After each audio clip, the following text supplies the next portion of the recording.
Welcome back to the channel. In today's video, it's going to be Dynasty specific. I'm going to take a look at 3 vets, 1 running back, 1 wide receiver, and 1 tight end that I think you could acquire for reasonably cheap considering the production I think that they could give you for a push in the fantasy playoffs.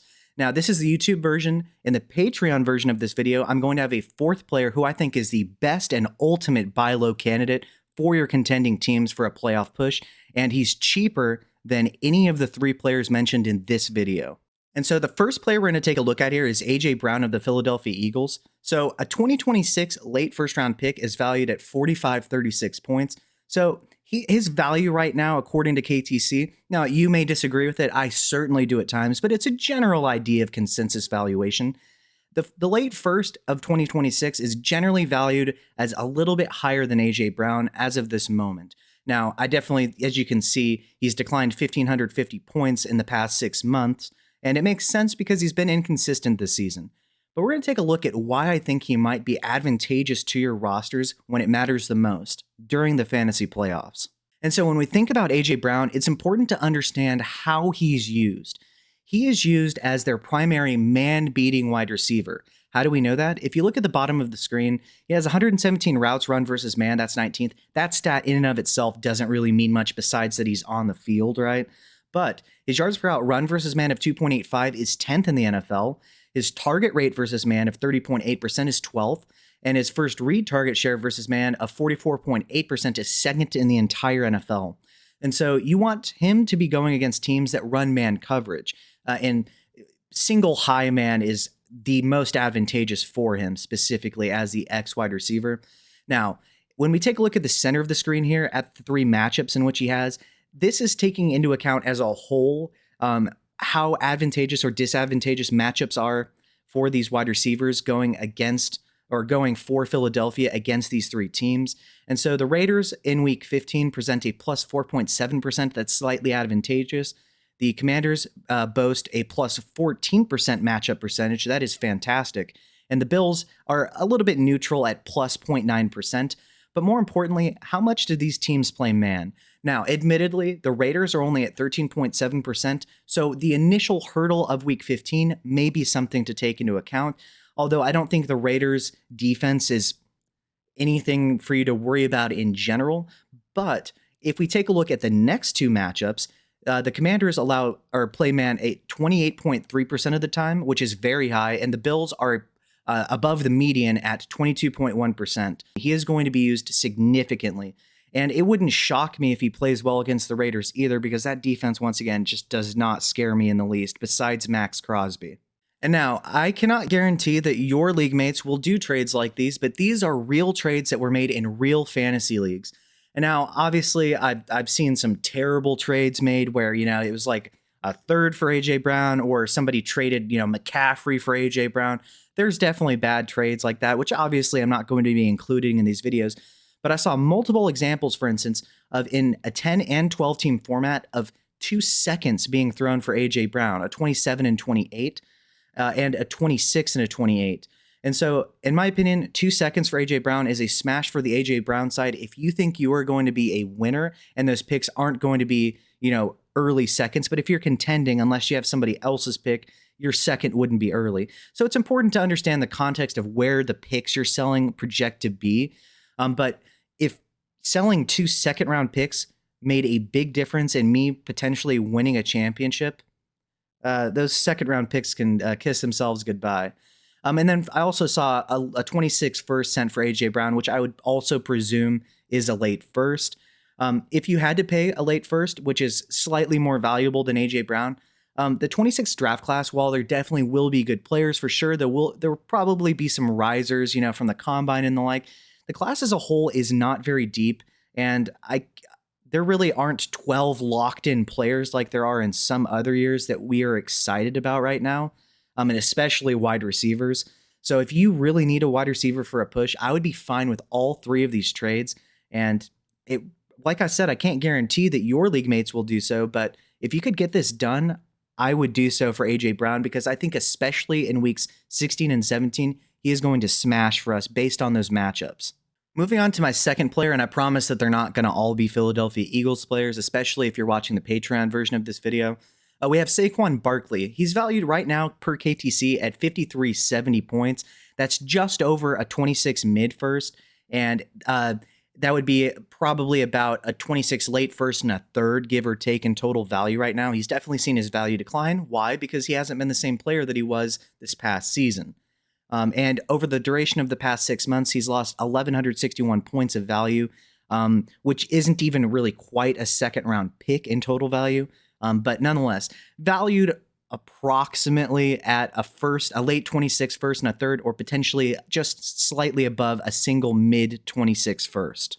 And so why do I think that Saquon Barkley is a potential good ad for you if you're trying to make a push for the fantasy playoffs this season and win the championship? Well, we all know that he hasn't been the same player that he was this past season. You can go back. I said that he was the worst second round startup pick in Dynasty, and then the worst top 5 pick as well. Now, why is that? Because historically, almost every single time running backs coming off of that much usage are not going to be good bets the next season. They almost never are able to have any semblance of the efficiency that they did the prior season. And that's why, if you're watching this video, I'm going to say that Jonathan Taylor is a good bet to be the worst pick for us in fantasy next season based on how much usage he's getting this season. Now, but at the same time, he's received an 80.4% snap share. That's third among running backs, so he's on the field a lot. He has an 80.9 opportunity share. That's also third. His weighted opportunities of 156.8 is sixth, and that means he's getting the most critical touches. The team run plays per game of 29 are sixth. The carries of 175 are fourth. He still has 33 targets, which is 11th, while also having 27 red zone touches, which is 14th. And so he's getting a lot of the work and getting the more valuable work. Now, another thing to think about is it's going to get colder and teams are going to want to run the ball if they can. Now, I think in 2 of these 3 matchups, they should be able to beat the teams somewhat easily and eventually be able to run the ball. Now, I think against the Raiders, it's obviously a plus matchup at 10.7%, as well as the Commanders is 10.4%. And then the Bills, while that game might require more passing, and I think, like I mentioned earlier in this video, I think A.J. Brown is a good bet for weeks 16 and 17. I think that Barkley could stomp all 3 of these teams because while, yes, the Buffalo Bills are definitely a worthy rival and could easily, be beating the Eagles for sure, and it wouldn't surprise me if the Eagles were beating the Bills, that's an advantageous matchup because they allow some of the highest yards per carry, being the Bills, of any defense. And all 3 of these matchups are bright green and set for him to have success on the ground and potentially even through the air and hopefully carry you to a fantasy championship. Now, what kind of trades were made in real fantasy leagues that, while I can't guarantee you will be able to make, were made once again in real fantasy leagues? Well, today, Saquon Barkley in a 12-team start 10 was sold for just a 26 first. I'm going to assume that's a late first. It wouldn't make any sense if you were a rebuilding team to be acquiring Saquon Barkley or if you were out of the playoffs. So once again, I'm assuming that that's a late first. Isaiah Pacheco, who I think is basically a relatively worthless asset, and a 26 first for Saquon if you need to add a little sweetener on top. And then also Tyjae Spears, a 26 first and 26 second for Barkley, is more of like a high-end, realistic type of deal if you really, really, really needed to get Saquon Barkley for a push. You could try to get somebody cheaper. I probably would want maybe a third back in return if I was going to do a deal like that. But at the same time, sometimes you do have to overpay to get what you need to make a push. And it's just going to be what it is. So once again, I can't guarantee that you can get trades done like these, but if you can just trade one single late first for Saquon Barkley in a projected weak and shallow class, I really like that if it's a late first and you think that you could win the championship because of it. And I want to give a special shout out to my Patreon members. Thank you to Big Hunt, SP, Mage Jack, Infamy MTG, AOYOB, and The Dawn. Without your support, this would not be possible. As you're probably well aware if you've been watching my videos for a while, I cannot get monetized because of the film breakdowns I do and even just the little videos I have where I have clips of plays in them. They get demonetized every single time, making it, therefore, impossible to collect any revenue. So, obviously, your support is greatly appreciated. And if you are so inclined to become a member, the perks would be you will get access to a private Discord where we have both a real life and fantasy football chat, as well as a voice chat if you just don't want to have to type a bunch of stuff. I'll also give you detailed roster breakdowns and roster reviews where we talk about the strengths and weaknesses of your team. Then we kind of break it down further by looking into the scoring settings themselves and the starting lineup requirements to help you build the best team to help you dominate for years to come. In both Dynasty and then in redraft, obviously, I'd help you with a good solid game plan, especially if you know where you're drafting from. Then also give you detailed trade advice based on your specific league settings to help you dominate. Also give you access to private live streams and the ability to not only see videos at least one day early, but also the ability to suggest videos that you would like to be created. So if you would like to support the channel, I would really appreciate it. If not, just please like and subscribe. Let's get back to the video. Moving on to the third player in this YouTube version of the video that I think is a great ad for you if you are a contending team looking to upgrade for the fantasy playoffs is George Kittle. So he's valued at 4636 points. That's just 100 total points above a 2026 late first at 4536 and 100 points. If you understand the valuations here, that's not even a 5th round pick. So basically a 2026 late first is his value according to KTC. And once again, you may not agree with that, but it's just a general consensus valuation. And so one thing I want to mention is, it was really hard to find an older vet that I think you could buy low on that could be a real big difference maker, that also had strictly advantageous matchups for every single week of the fantasy playoffs, right? Saquon Barkley was really the only one, but George Kittle, kind of like A.J. Brown, one of the 3 matchups isn't particularly great on the surface, but 2 of the 3 are strictly advantageous for him. And at tight end, there just aren't 12 guys producing every week consistently at a real super big difference-making level.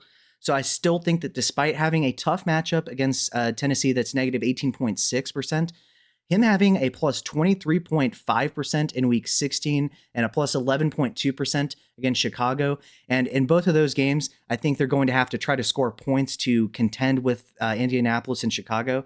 I love that for him. And then with Tennessee, I still think he's going to produce at a reasonably high level because he's the best player in their offense in the passing game. But that is something to note, to be fair. Now, if we take a look at his efficiency, his 0.57 fantasy points per out run is 3rd among tight ends. His fantasy points per target of 2.73 is 1st. He has 9 red zone targets, which is 9th, but it's also important to understand that that's a volume stat, and he did miss time earlier in this season. But he has had 3 designed targets, which is 12th, despite also, once again, that being a volume stat. Being 9th and 12th after missing a significant amount of time in those is not bad at all.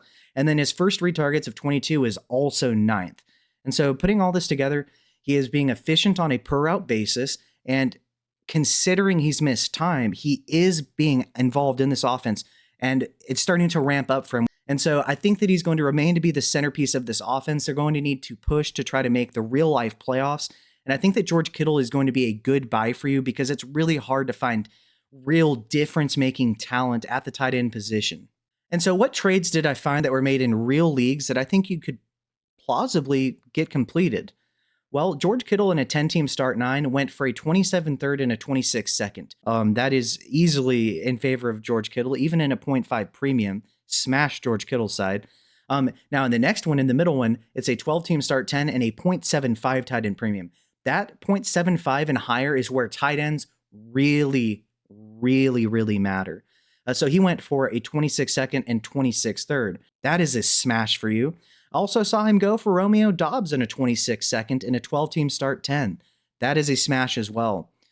If you can get trades like these done, and if you really had to, if push came to shove, if you had to pay a 26 first that's guaranteed late because you are a contending team, I would push the button, especially if you're in a 0.75 or higher tight end premium. And yeah, that middle trade in a 0.75 premium, especially in a 12 team, a probable late second and third for George Kittle is ridiculous value for the Kittle owner. And so to review, the 3 players that I think are very good buy low candidates if you are contending and looking to make a push and acquire a vet that's cheaper than they would usually be. I think A.J. Brown is a great asset. Remember that in week 16 and 17, the teams in which he plays play more man coverage than average, and especially his week 16 matchup. And all 3 of his matchups as a whole for wide receivers are advantageous. But remember that they really, really use A.J. Brown against man coverage, and he's very successful there as well. Saquon Barkley has 3 straight advantageous matchups. While yes, he's not the Saquon Barkley of last season after that tremendous amount of usage, they're all very winnable games. And even week 17 against the Bills, which, on the surface, they might not be winning handily, the Bills defense is atrocious against the run. I do believe they are still dead last in yards allowed per rush. And then George Kittle, weeks 16 and 17 are definitive exploitable matchups for him. And George Kittle is talented enough and a centerpiece of the offense enough in the passing game, debatably Christian McCaffrey, but, in terms of, one of the playmakers that's not a running back, right? He is so talented that I think he can even overcome a poor week 15 matchup against Tennessee. He's still efficient on a per out basis, and he is being used when it matters the most in the red zone. He's getting design targets, and he is getting a significant amount of first read targets. So I think that all 3 of these guys are great buy low candidates if you are looking for cheap vets in particular to add to make a push. And so, yeah, there's definitely going to be some risk with some of these players because they're older players. That's why they're buy low vet options, right? But I think I've given some good reasoning for each one of these players as to why they could be very good assets for you to make a push for the championship this season. Where do you agree? Where do you disagree? Let me know below in the comment section. If you're watching this on YouTube, this is the free version of this where I'm giving you 3 guys who I think are fantastic options. But if you're watching this on Patreon, hang around because I'm going to give you somebody that I think is the ultimate buy low candidate and can be bought for cheaper than each one of these 3 players if you're looking to make a championship push. And so once again, if you would be so kind, I would really appreciate your support via Patreon. I'm doing this full time now, and your support is both critical and extremely appreciated. And if you cannot or you do not wish to, if you could just like the video and subscribe to the channel, I would really appreciate it. Leave a comment below.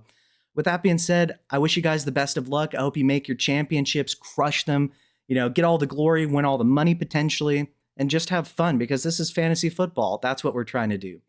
Thanks, and have a good day.